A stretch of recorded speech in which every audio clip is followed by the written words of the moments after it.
I'm the real housewife of Snohomish County, and welcome to my new kitchen. So I've been in my new house for about 3 weeks now, and I tell you what, I love this kitchen. I finally have the space to cook and do everything that I love, and it's amazing. So today I'm going to be making whole wheat pitas. I happened to catch an episode of Anne Burrell, her Secrets of a Restaurant Chef, and she was making whole wheat pitas for some lamb burgers. And I thought these would be great with the pilafos, the fried pea and mint patties that I taught y'all how to make before. So I'm going to go ahead and get all the things together and show you how to make these. Let's go. Okay, so I've got everything ready to go. The first thing we're going to do is we are going to get a small saute pan, and we're going to toast up some cumin seeds. So we're going to need about 2 teaspoons of cumin seed. Let me find it here in my spice drawer. And we're just going to turn this on to about a medium-high heat. We're going to get 2 teaspoons of cumin seeds in there toasting, and then we're going to grind them in the spice grinder. Now you don't want to leave these too long in the pan. You just want them long enough till you smell them, just to kind of wake them up a little bit. So go ahead and get those going. And then we're also going to need about 1.25 cups of warm water. So let's go ahead and do this. And this is to activate the yeast. So you want to make sure when you do this, you get water that's warm. You don't want boiling hot water, otherwise it's going to kill the yeast. And you don't want too cold of water, because that won't activate the yeast. So you need to just kind of wake it up.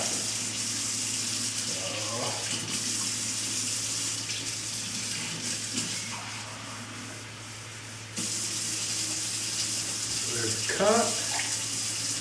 Let's do another quarter.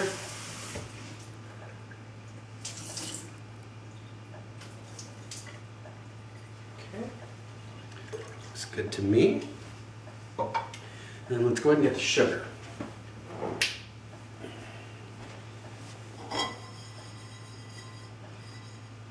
I'm only going to need about 1 teaspoon of the sugar, and this is going to act as the food for the yeast. So, there we go.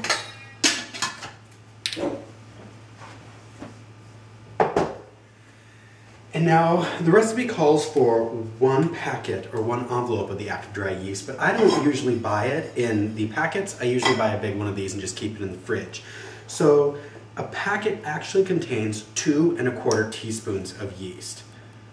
So I just go 1, 2, let's give it 1/4. And let's go ahead and give it a little mix.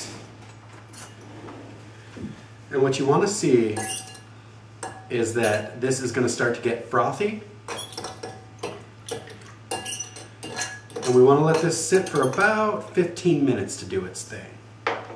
So, these cumin seeds smell so good.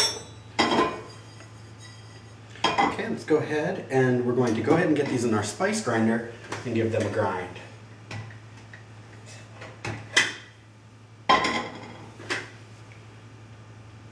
Now the spice grinder is just a coffee grinder that I use only for grinding spices. So we definitely do not mix these two up. Okay, so now we just need to let this do its thing. And once it does, we'll be ready to get all this stuff mixed and get it all going. Alright, so here we are. My yeast has done beautiful things. I don't know if you can see how frothy it is. And just smells super yeasty and super delicious. So now we're going to go ahead and get everything into our trusty KitchenAid bowl. We're going to use 1½ cups of bread flour. And you want to use bread flour, not all-purpose flour for this. And the difference is bread flour has a little bit higher gluten content, and it's just all high gluten flour, as opposed to all-purpose, which is a mix of them. And the bread flour gives you that like chewiness and better mouthfeel that you get. And you want that for a pita. And then we're going to use 1.5 cups of whole wheat flour as well. Into that, we're going to mix in the 2 teaspoons of kosher salt, a dash, well, I'm going to put a little more than a dash of cayenne pepper, because, you know, it'll be nice to give these a little bite, won't it? And then our cumin that we ground. Get this in here. This is just going to give these pitas a whole lot more flavor than the ones that you normally get in the store. Now to this, let me grab a spoon here. Get that in there like that. I'm going to add my yeast and the water. Make sure you get all of the lovely goodness of the yeast in there. I'm going to also add a 1/4 cup of olive oil.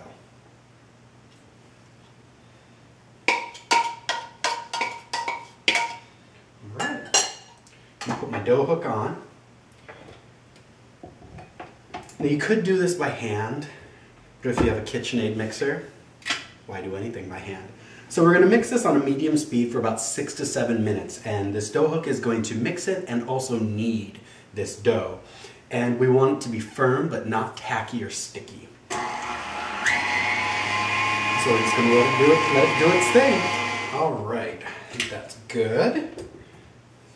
Nice dough, nice and firm. So what I'm going to do now is I've got a bowl back here.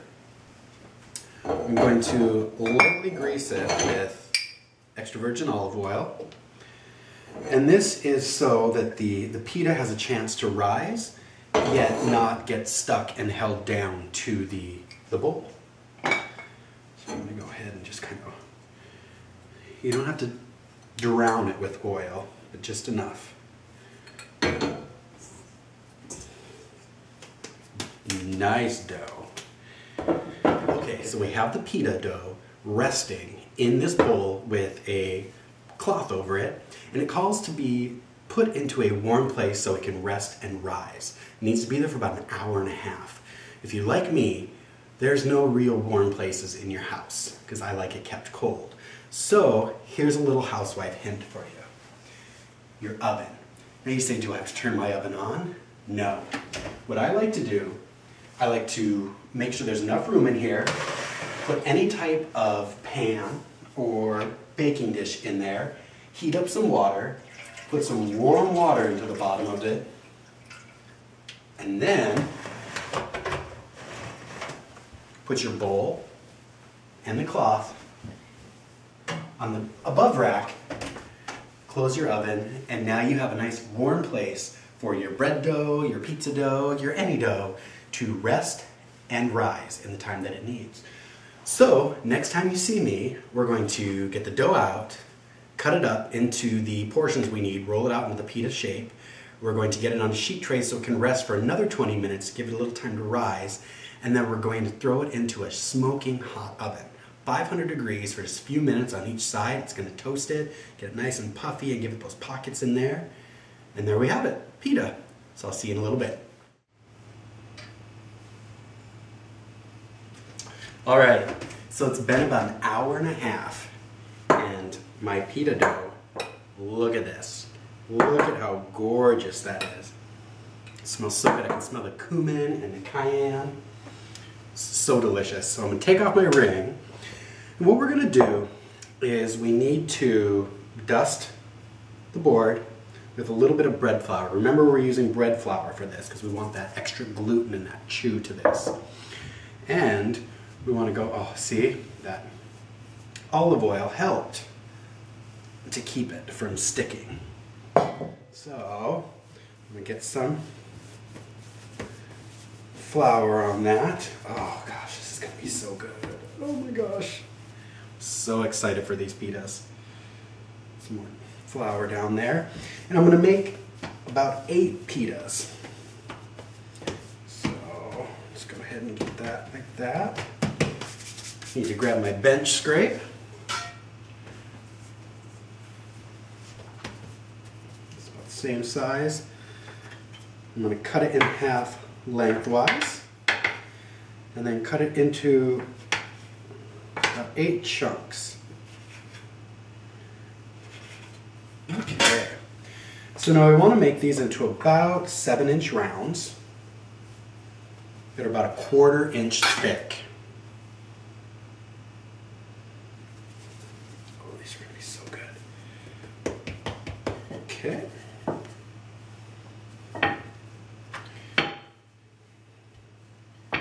These are so simple to make. And I bet they're going to be delicious. Now remember that the dough is going to stretch a little bit and then pull back as well. So, and if you know a lot about pita, you know it's never always perfectly round. At least that's what I tell myself. So, let me get this baking sheet. And when I get them rolled out, I'm going to throw them on here.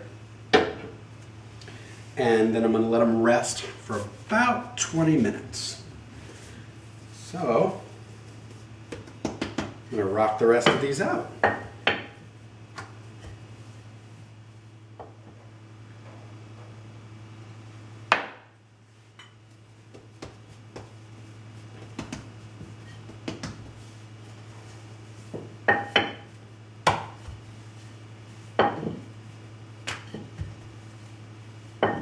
This one is more square than anything.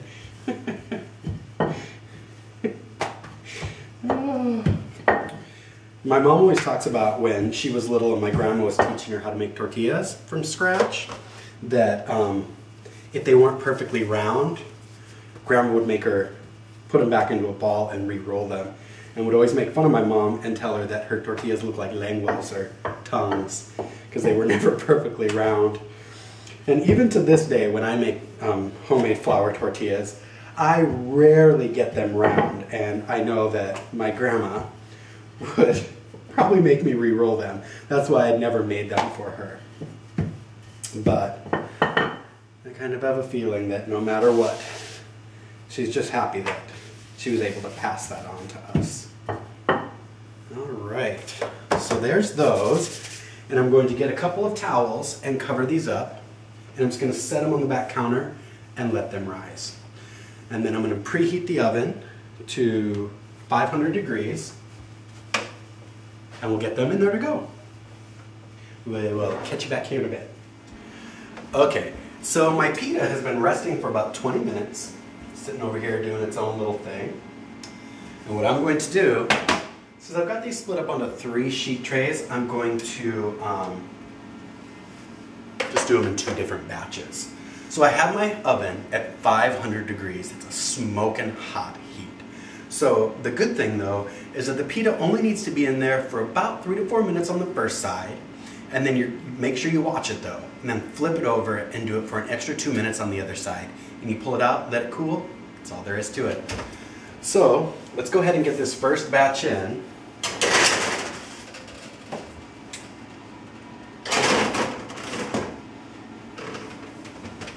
I'm going to set my timer for 3 minutes, and then we're going to flip it over. Okay, so I've already pulled one of them out, and the cumin, you can smell that. It's so good. I'm going to pull the other one out, and look at how they puff up like this. Isn't that fantastic? So let's get them flipped over.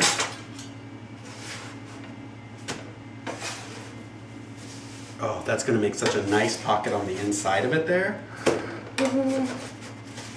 Super duper excited. Okay, and then what I'm going to do is I'm going to switch their places in the oven here. Put these on top.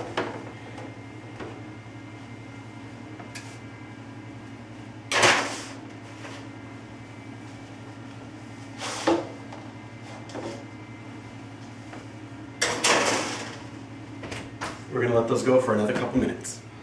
Okay, so I've just pulled the last 2 of these out to cool. Oh my gosh, it smells so good in here. You can smell the cumin, you can smell the cayenne pepper. I cannot wait to cut these open and put those delicious pilafels in there and put all those ingredients in there. Well, I want to thank you for joining me and making these. It was pretty simple, I have to say, you know, just getting the dough made in the KitchenAid mixer and then letting it rest, you know, and cutting it up and rolling it out into 7-inch rounds or sometimes square ones. Nobody has to know, as long as they taste all right. And, you know, you get them in the oven for a few minutes on each side and there you have it. Homemade whole wheat pita bread. Easy as pie. Anyways, thank you for joining me in my kitchen, and I look forward to sharing many more recipes with you.